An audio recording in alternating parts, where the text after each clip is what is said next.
सध्या आता विधान परिषदेचे विरोधी पक्षनेते अंबादास दानवे हे माध्यमांशी संवाद साधतात। 2 वर्षापूर्वी विधान परिषद निवडणुकीच्या वेळेस अनिल देशमुख यांना परवानगी नाकारली होती, कसं बघता एकूणच?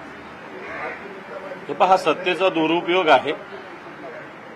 सत्ता कुठं कुठं पोहोचती आता आपण न्यायव्यवस्थेवर बोलू शकत नाही, परंतु न्याय एकाला एक आणि एकाला एक ताबडतोब दिसतं।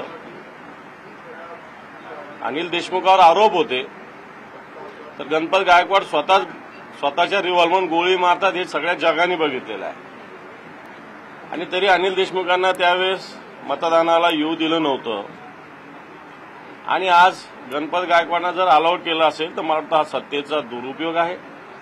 निवडणूक आयोग बायस आहे का हा प्रश्न पुन्हा एकदा आज निर्माण होणार आहे आणि मला वाटतं भारतीय जनता पार्टीच्या दबावाखाली हा निवडणूक आयोग सुद्धा त्यांचाच बटीक, त्यांच्याच घरचा सालदार, त्यांच्याच घरचा गडी अशा पद्धतीनं काम करतो हे स्पष्ट होईल।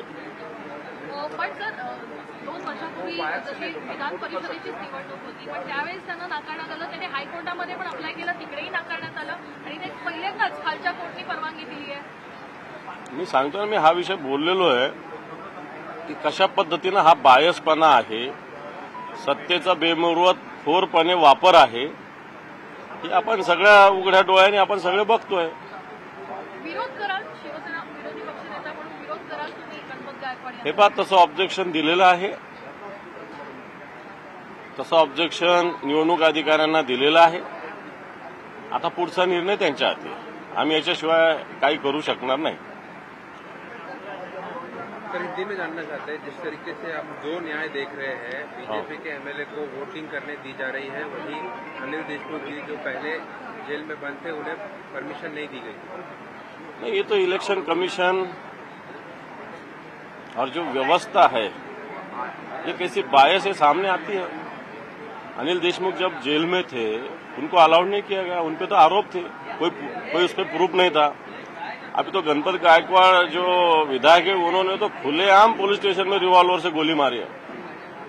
वो शायद कोर्ट को नहीं दिखता होगा क्योंकि न्याय व्यवस्था के आंख पे पट्टी होती है काली, वो लगाए होंगे कोर्ट ने। इसके ऊपर ज्यादा क्या बोल सकते हैं। सर, एक और मुद्दा है पूजा खेड़कर का जो आईएएस प्रोबेशनरी ऑफिसर है, कई चीजें सामने आई है, fake caste certificate, fake medical certificate, उसके साथ साथ उनके पेरेंट्स का वीडियो आ रहा है जो रिवॉल्वर लेके फार्मर्स को धमकाने का। ये पूरा जो प्रकरण आया है उस पर सरकार कुछ कर नहीं रही।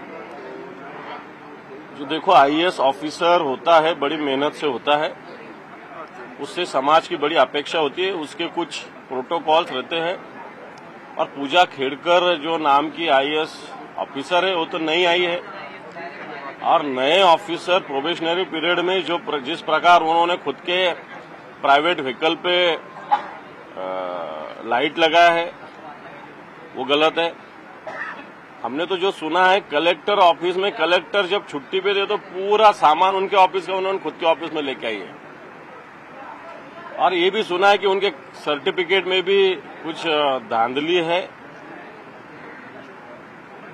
मैं समझता हूं जो यूपीएससी बोर्ड है इसकी पूरी जांच करेगा और पूजा खेड़कर अगर गलत हो तो उस पर कार्रवाई करेगा। उनके पेरेंट्स के वीडियो आए धमकाने को लेकर के। पेरेंट्स और वो अलग बात है, पेरेंट्स ने क्या करना है, वो बच्चों को क्या लेना है और बच्चों ने क्या करना है पेरेंट्स को, ये ऐसा मैं बोलूंगा।